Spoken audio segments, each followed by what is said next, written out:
Welcome to the GetRealWealth.com radio show, where wealth means a lot more than just building a second stream of income with real estate. Listen and learn how 90% of the millionaires in the world use real estate to create a life that most people only dream about. A life that includes good health, family, romance, travel, charity, and all the other parts of a balanced life. Now, here's your host, real estate investor and consultant, Steve Davis. Good afternoon and welcome to the GetRealWealth.com radio show. I am your host, Steve Davis, where as always we're talking about leading a better life, a more balanced life that includes family, fitness, relationships, romance, career, wealth, all parts of a balanced life. One of our focuses on the show is building a second stream of income that we've discovered is the secret to financial success in the United States and really across the globe. And very few people are doing that, so that's what we kind of focus on. And the reason we do is because when you have a second stream of income, it gives you more time for the other parts of a balanced life. When you're in that high-risk position of just having a job, you know, that works you 50, 60, 70 hours a week, you know, that thing, when you're solely dependent on a job, again, the highest risk position you can possibly be in, and you're working those type of hours, are you really raising your kids? Are you really romancing your wife? Are you really, you know, you don't even have time to do it. You know, you come home poop. Second stream of income can solve that. Now, what I want to talk about first, I promised I'd talk about questions today, how to ask them properly, because the vast majority of people ask questions about life improperly, completely ineffectively, and actually harm themselves with the way that they ask questions. So we're going to talk about the correct way to ask questions about your life. But first, I want to talk about something that's irritating me.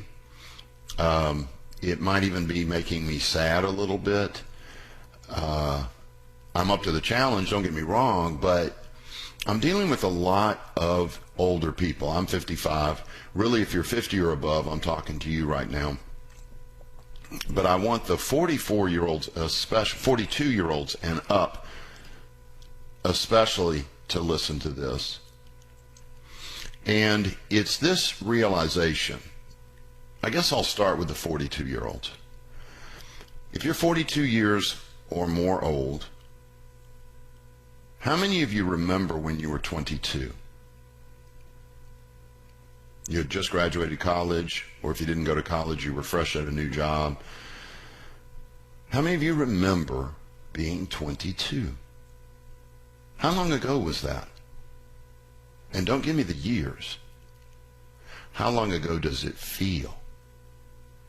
It feels like yesterday, doesn't it? The warning is, do you know that 62 is coming? Just as fast as 42 came?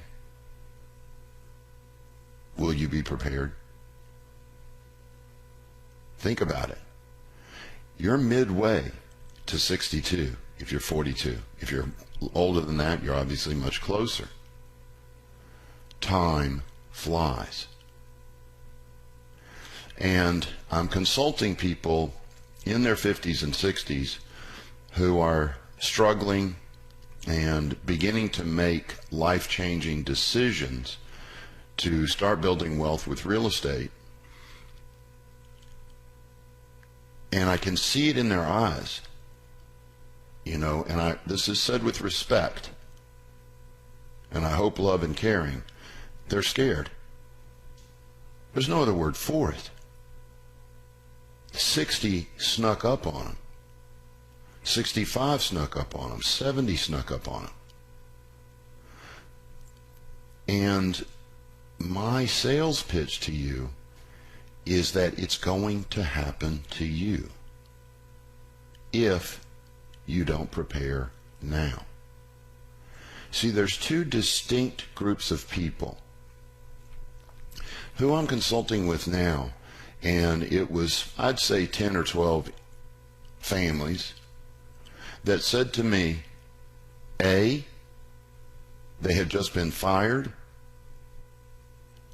furloughed, or let go, whatever you want to call it, or B, and I guess I better go back to that first one. They had a financial catastrophe, in other words. Some of them it was a pay cut. Others it was getting fired. Others it was whatever. Whatever can happen in corporate America. When you're solely dependent on a job, there's so many things that can happen to you.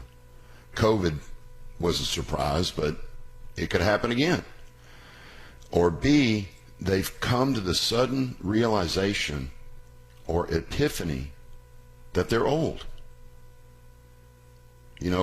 I'm 55. I hate admitting I'm old, but you got to face the facts.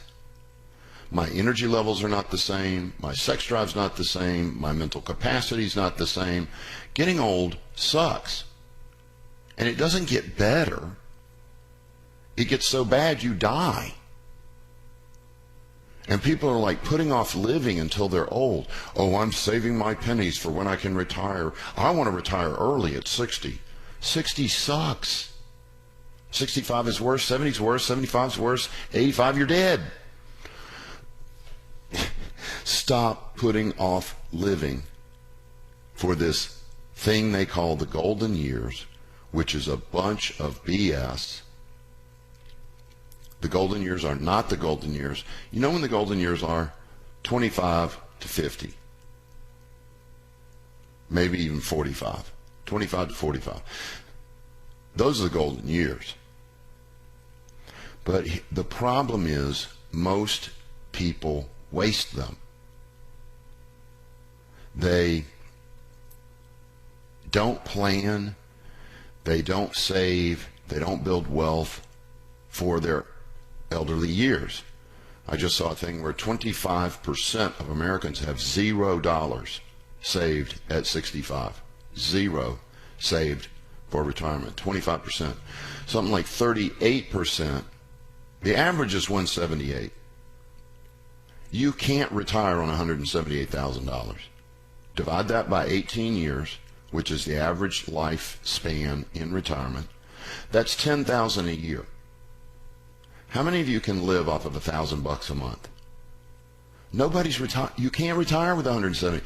If you do, then you're relying on the government or you're relying on your family. You're a burden to the government or you're the burden to the family. But there's a different group of people that I'm consulting. And I have to throw myself in the first group. I'm just lucky that it happened at 27. I had a financial catastrophe at age 27. That woke me up. But why did I wait for a financial catastrophe to do it? Why did all these other people wait for it? Or wait till they're old? Why didn't they do the right thing, which we'll talk about when we come back from the break? This is the GetRealWealth.com radio show. I'm your host, Steve Davis. If you've got a question for me, you can email me at asksteve@GetRealWealth.com or call me at 281-558-KSEV. This is AM 700, the voice of Texas. Thanks for listening.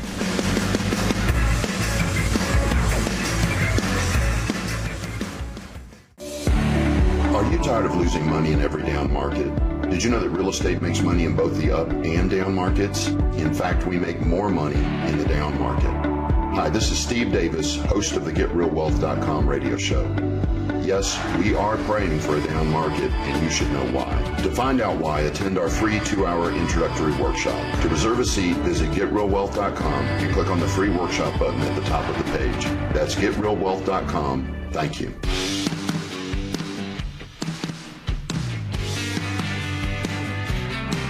Welcome back to the GetRealWealth.com radio show. I'm your host, Steve Davis. Phone lines are open at 281-558-5738, 281-558-KSEV.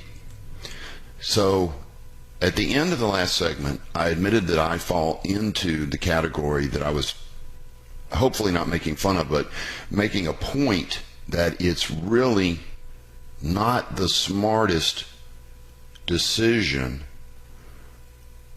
to put it off. You know, it's not a dumb decision. I guess it is a dumb decision, but I don't want to use that word, I guess. It's not a wise, let's use that. It's not a wise decision to put it off. It needs to be done today. Whether you're 22, 42, 62, 82, you got to do it today. Today is where you should start. Don't wait like my dumb butt did for a financial catastrophe to force me to take action. Don't wait to get laid off to be forced to take action. Take action before, because it's not if you're going to get laid off, it's when. It's not if you're going to get a pay cut, it's when. And don't lie to yourself and say it'll never happen to you, because I did that. I literally believed I would never get a pay cut or laid off. Idiot. I look back at that and I go, I saw it happening all around me, but in my delusional, egotistical way, I thought, oh, that's what happens to other people. That'll never happen to me. See, there's another group of people. There's a group of people I'm consulting that are in their 20s, 30s, and they're taking action now. They're doing it now. They're either wholesaling or flipping. Some of them, believe it or not, have even saved up over $100,000, and they're actually doing apartments. So it's crazy when I look at that and I think, man, I wish I had been that smart. And it started at 18 instead of 27. Where would I be financially if I had done that? So I guess I can summarize this and come to a conclusion with this point. Be wise. The writing is on the wall. COVID, if you don't wake up after Ike, after 2008's recession, after COVID, and realize that just having a job is the riskiest position. People are, oh, real estate's risky. No, not compared to what you're doing. And take action before you have a financial catastrophe. Don't wait for a layoff to motivate you. Motivate yourself. Don't wait for a pay cut to motivate you. Motivate yourself. And now we're going to head into the questions and asking proper questions. But some of these I want you to think about as motivation. Not only am I going to teach you the proper way to ask your brain questions, but some of the questions that I suggest you ask it can propel you forward and get you motivated. The first one is, how many years have I worked? And am I in the financial position that I want to be in? So if you're 42, you've worked a minimum of 20 years. After working 20 years, 40 hours a week, some of you more, are you in the financial position that you want to be in? If you're not, what people will say is, and here's the improper question, why am I not in the financial position I want to be in? That is the improper question, because your brain is going to answer you. And you're going, well, isn't that what I want? Well, let's see what answers we get. It's going to say, because you're dumb, because you're lazy, because you need to switch companies. It's going to answer you, because that was the question you asked. Why am I not in the financial position I want to be in? It's going to answer you, and those are going to be some of the answers. Your brain's going to imply, well, you need more education. You need to work harder. You need to work longer. You need to get motivated. You need to work on your attitude. Those those answers, all they can do is get you to the wrong place faster. Let's change that question. Go back to the first question. How many years have you worked? 20 years, 25, 30. Are you in the financial position that you want to be in? No. Instead of asking, why am I not in the financial position that I want to be in? I know this is going to sound so simple. Ask, how can I get in the financial position that I want to be in? Do you see the difference immediately in the answers that your brain started sending you? It didn't tell you you were dumb. It didn't tell you you were lazy or stupid or anything like that. If you truly listen to your brain, the first thing that came out of your brain was this: you've got to do something different the next 20 years. If you've put any deep thought into this, that's the first thought that's going to come up. And it's correct. The only difference was the way that you asked the question. And if you want to study this, there's many books on psychology on this. The easiest to understand is Tony Robbins' Unlimited Power. Anthony Robbins' Unlimited Power. And you can study this on how to use questions to move you forward instead of stagnating you, which is what most questions do to people. You know, another example, we'll move away from money. Why do I keep smoking? Guess what? You're going to tell yourself why you keep smoking. That'll be the answer your brain gives you. Versus, how can I quit smoking? Your brain's going to give you the answer. See the danger of questions being asked improperly or ineffectively? All right, let's go to the phone lines and we'll come back to this. Let's go to South Houston now and talk to Jay. Jay, thanks a lot for calling in. How are you today? I'm doing well. How are you, Steve? Excellent, thanks. How can I help? So, Steve, I was calling in to inquire as to if you have $50,000. I think I often hear you say, hey, if you have $60,000, you're ready to rock and roll on the multifamily side. Right. What does that, I'm sorry, what does that $60,000 do for you? Is that entry fee into the program and then $50,000 to invest? Correct. And also, if I invested $50,000 a year, let's say into multifamily, what do the numbers look like in regards to the ROI? How old are you? I'm 34. Okay, young one. Let's see. Let's go. Oh, man. You know what you're going to do, Jay? You're going to have to email me because I'm going to have to do some math.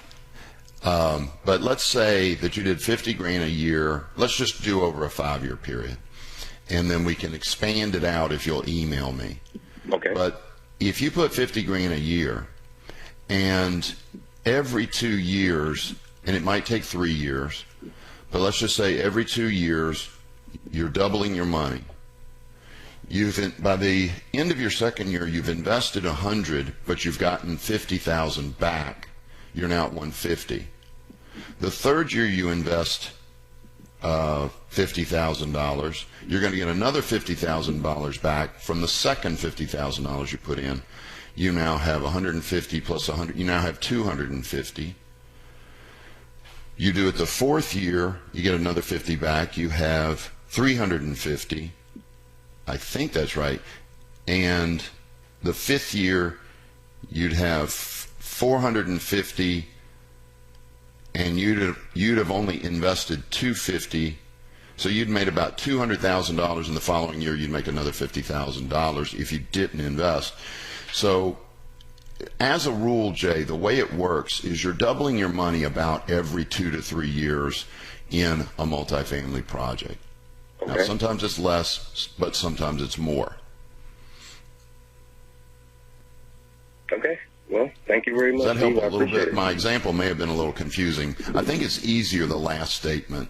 If you put $50,000 in, you can expect about a 6% to 10% rate of return over the 2-year period, and then boom, you get a check for $50,000. You still have your $50,000 in the deal, but you got $50,000 in your pocket. You got $100,000 now, and you're making 6% on the 50. Understood. All right. Glad that helped then. All right. Okay. Thanks a lot for the call, Jay. Take All right, care. Steve. Thank you. Bye. Bye-bye. All right. Phone lines are open, 281-558-5738, 281-558-KSEV, or ask Steve at getrealwealth.com. Ask Steve at getrealwealth.com. And remember, if you feel like you got a dumb question, use a fake name when you call in. Don't worry about it. I love the dumb questions, supposedly dumb questions. This is the GetRealWealth.com radio show. I'm your host, Steve Davis. If you want to call me, it's 281-558-KSEV. You're listening to AM 700, the voice of Texas. Thanks for listening.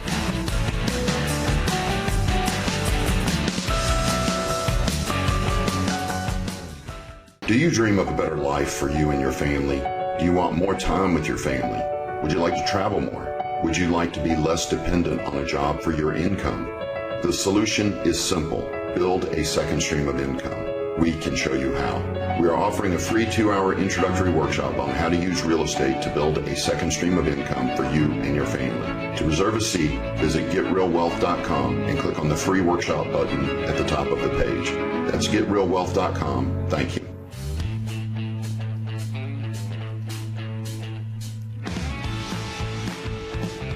Welcome back to the GetRealWealth.com radio show. I'm your host, Steve Davis, and we're talking about making sure that you ask questions in your life very effectively.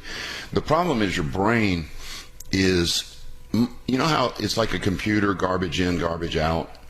If you ask a garbage question, it's going to give you a garbage answer.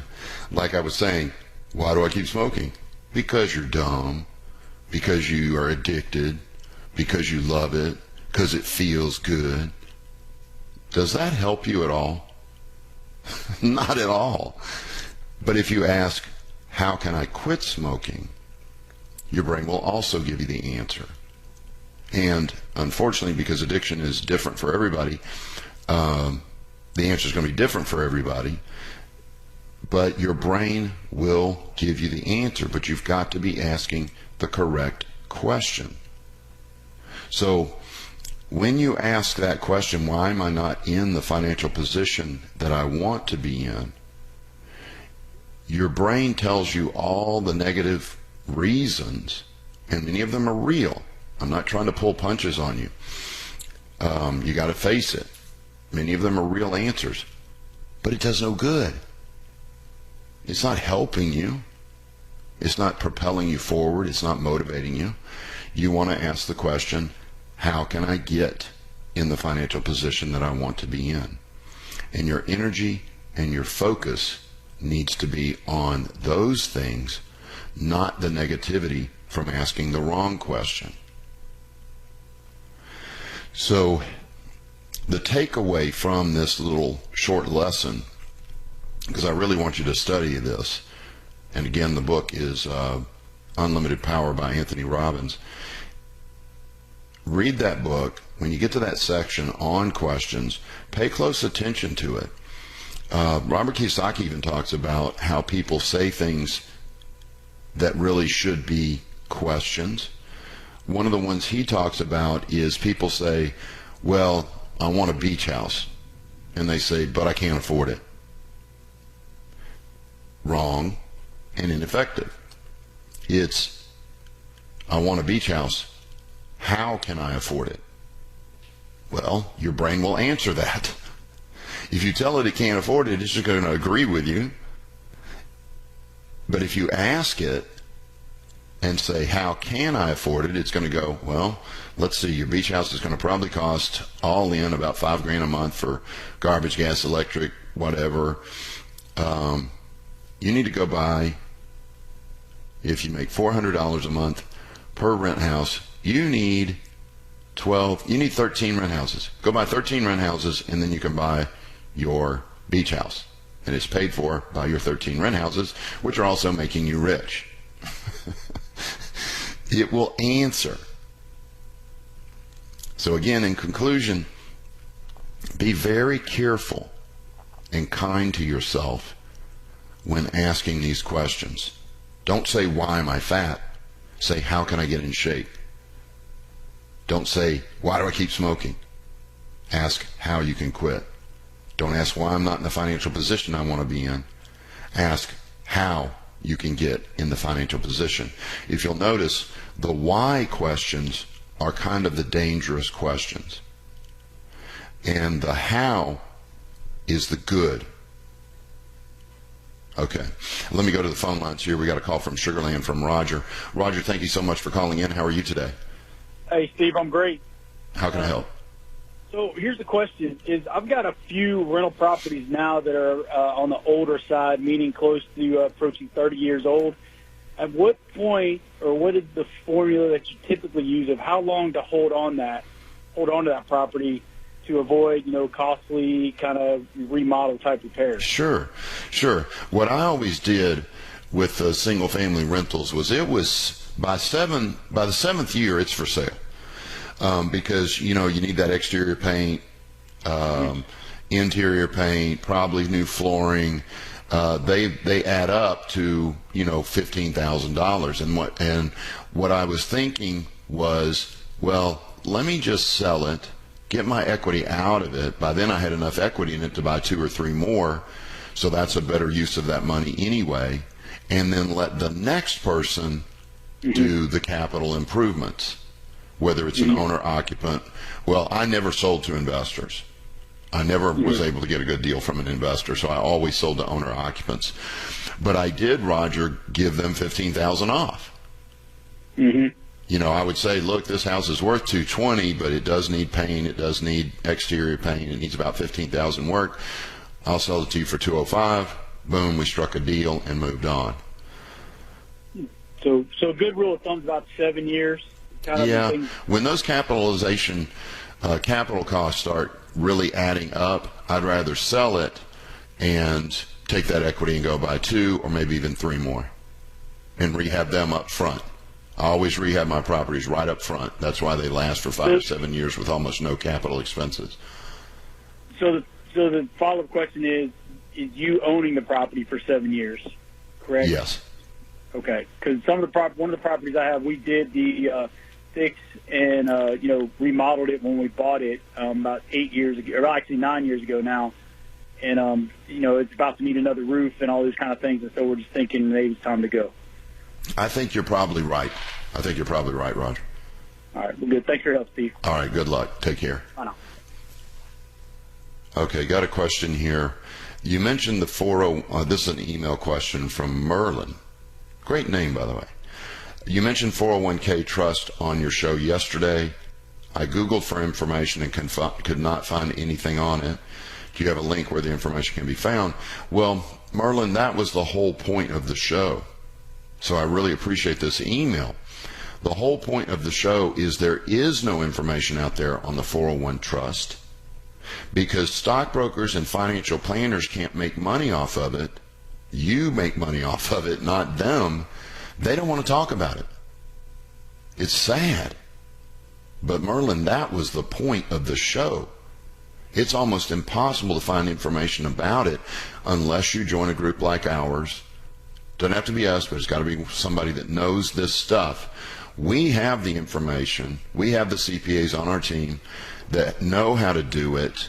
So my recommendation, Merlin, come to our free introductory workshop. You can find that at getrealwealth.com.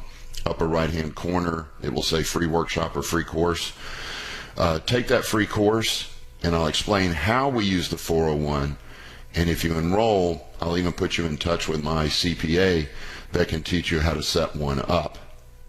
So that's going to be your best shot, Merlin. Sorry I couldn't be more help with the internet, but it's just not out there. It's crazy. Okay, phone lines are open.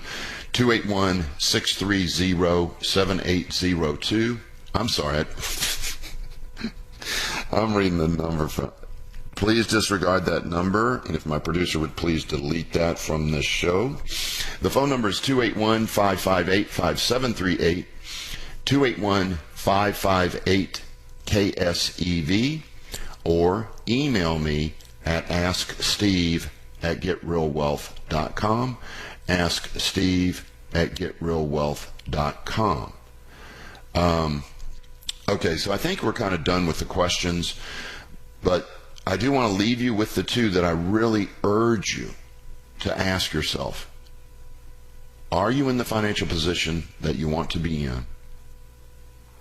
What can you do to change that? Don't ask why you're in that financial position, because you'll get answers you can do nothing with. But ask, how can you change that? And mark my words, if you're in a peaceful, quiet place, the first thing that is going to come into your brain is you've got to change what you're doing. You cannot work for 20 years at something and not get the results you want and say, I think I'll do the same thing another 20 years and expect a different result. It's not going to happen. You're going to get the same result. And then, how can I get myself motivated is a great question. How can I get encouragement? How can I get support? All those, they're all how questions. So be careful of those why questions and focus on the how questions. So I hope that helps, and I hope it's a little encouraging that there is a better way to think and a better way to communicate with your brain than the way most people do. Okay, phone lines are open at 281-558-5738, 281-558-KSEV, or email me at asksteve@getrealwealth.com, asksteve@getrealwealth.com. Okay, this is a multifamily question from Jennifer. She's asking if we only hold our apartment complexes 7 years. It really depends. Your capitalization costs are built into the deal differently than single family. I always took more profit in reserve for capital expenditures in my apartments. So I didn't have to sell at the end of 7 years because I had the money in reserve for those big items. So no, it's not identical in multifamily, but I must admit I never held an apartment for more than 7 to 9 years. So by coincidence, it's about the same. You let the next person do that gigantic capital improvement. You know, the new paint, the new carpet, the new roofs, the new asphalt, the new fences. You know, when it gets pretty worn out, you got a couple of options. But probably the best one is to sell it, let the next person do the capital improvements. Okay, we're coming up on the final segment of the show, so if you've got a question for me, you need to call now, 281-558-KSEV. You're listening to the GetRealWealth.com radio show on AM 700, the voice of Texas. Thanks for listening. Hi, this is Steve Davis, host of the GetRealWealth.com radio show. Catastrophes happen in the U.S. and around the world on a regular basis, causing tremendous financial difficulty for those unprepared. However, some people are prepared. These are the people with a second stream of income. This month, we are offering a free 2-hour workshop on how to use real estate to build a second stream of income for your family. For reservations, visit GetRealWealth.com and click on the free workshop button at the top of the page. That's GetRealWealth.com. Thank you.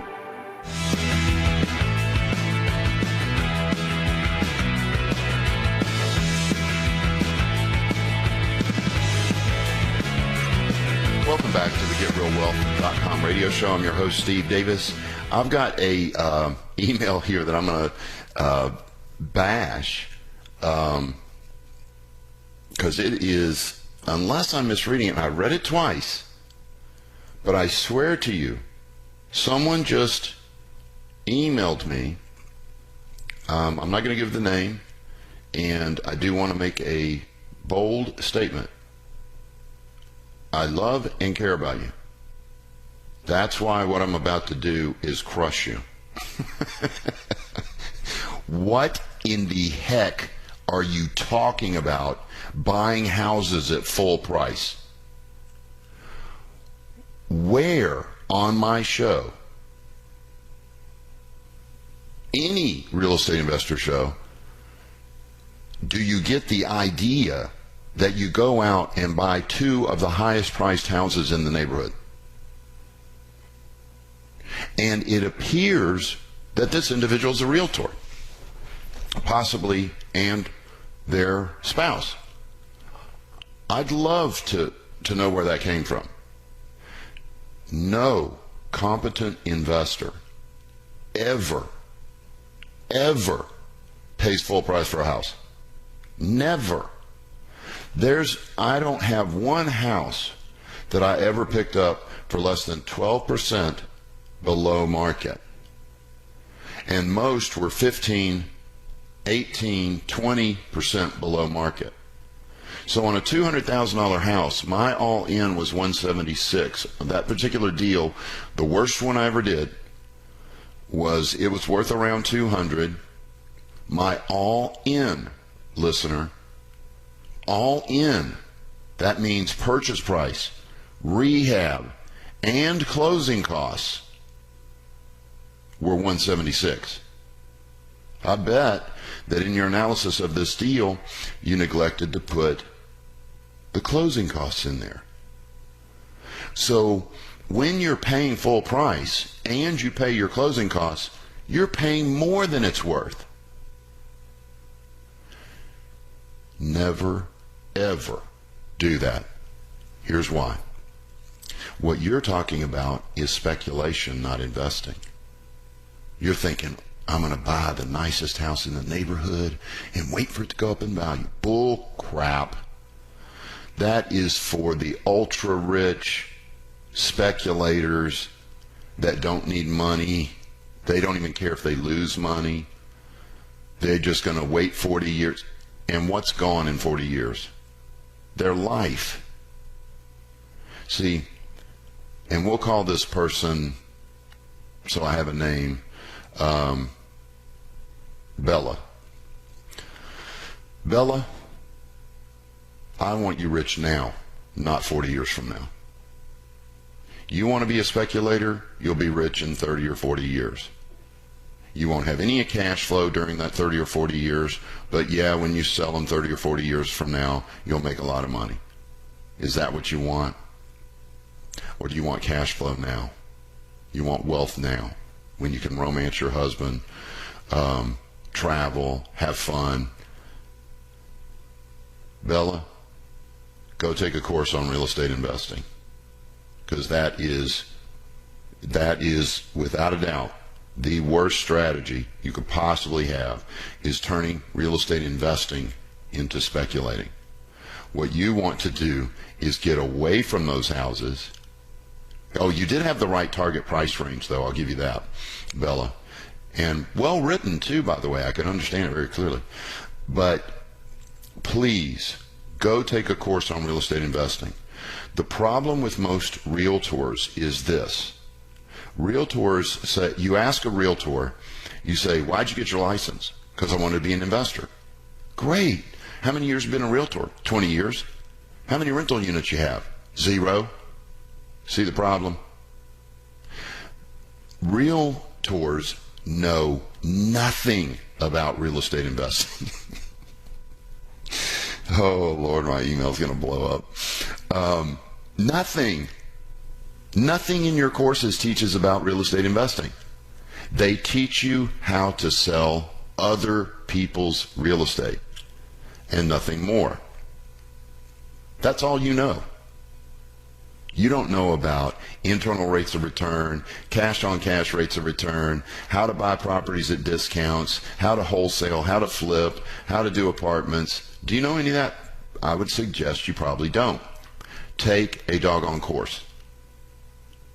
Because if you're smart enough to be a realtor, which requires some savvy, and you're successful at it, which requires some mad skills, imagine if you took that savvy and those skills, but now you knew how to invest versus speculate, you're going to make yourself a lot of money. So while I'm crushing you on that particular point of paying full price for a property, I know you offered below that, but you knew you weren't going to get it. I mean, houses right now, it's crazy. Dumb owner-occupant deals, we'll call them. Dumb owner-occupant deals have 4 or 5 bids on them within 48 hours. So the other thing, Bella, I don't want you looking at MLS. Great deals don't make it to MLS. You know that. I know you know that. They're in other agents' pockets for 24 hours before they put it on MLS. And by the time they put it on MLS, it's got an asterisk beside it because it's already under contract.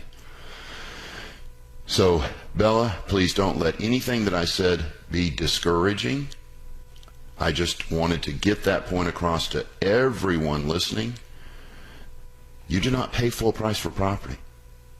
That's not investing. That's speculation. You're buying low to sell high. You buy them at deep discounts, 12, 15, 20. I've even had higher than that. And that's the all-in price, not just the purchase price. Purchase price, rehab, and closing costs. All in, 12, 15, 20% below market. And then, the other thing, don't go by square foot rents. Go by average rents. Just go by average rents. If you think that you're going to put your property on the market, every other home is 1,500 square feet for $1,500, and you've got 1,600 square feet, so you put yours for $1,600. If you think you're going to lease that, you're not. Because what are the people seeing? The market is 15. And they're wondering why. They go, well, you got 100 extra square feet. They don't even notice 100 square feet. Go with the market average. I didn't say the high or the low. Go with the market average. And again, I can't stress enough, doggone it, if you're smart enough to pass those realtor courses, imagine how well you would do at a course like mine or somebody else's on real estate investing. You'd be deadly. But you've got to get away from that realtor education. You're going to have to unlearn a bunch of stuff, Bella. You're going to have to unlearn a bunch of stuff, but you can do it. So take what I said with a grain of salt. Understand that I do love and care about you, but I don't want to see anybody out there speculating when they should be investing. Okay, there's my rant on that one. And let's see if I got another one. I do. Let's see. Does occasional centipede... What? Does an occasional centipede require calling an exterminator? The landlord is responsible for spraying the house before they move in, interior and exterior. And then once they move in, that is the tenant's responsibility. It's their job to keep the place clean and bug-free. So no, you don't need to do that. If they're complaining multiple times and they don't do it, I have sent my guy out there with a bill for them. Because my contracts say the first $250 of any repair is the responsibility of the tenant, with the exception, of course, of the AC and heat and water heater. I bill them. Because if they're telling me, I see roaches, I see roaches, I see roaches, I don't want that place infested when they move out, and it costs me hundreds of dollars when it should have cost $60 and they should have paid it. So eliminate them, eliminate those bugs for them and bill them, unless you didn't write that in your lease properly. If you didn't know to do that, then take a course like mine on real estate investing. Okay, we are at the end of the show. So in summary, my main point is please, please, please start asking questions more based off of the word how than why. Don't ask, why do I keep smoking? Why am I fat? Why am I not in the financial position I want to be in? Ask, how can I quit smoking? How can I get in shape? How can I get in the financial position I want to be in? All right, thank you everybody for listening. Have a great rest of your day. This has been the GetRealWealth.com radio show. Please remember that this show is for entertainment purposes only and should not be construed as legal, tax, or investing advice. Always get a professional opinion before making any investment decision. To find out about the mentoring and consulting at Real Wealth Academy, visit GetRealWealth.com and attend one of our free introductory workshops on real estate investing. That's GetRealWealth.com. Thanks for listening and have a great rest of your day.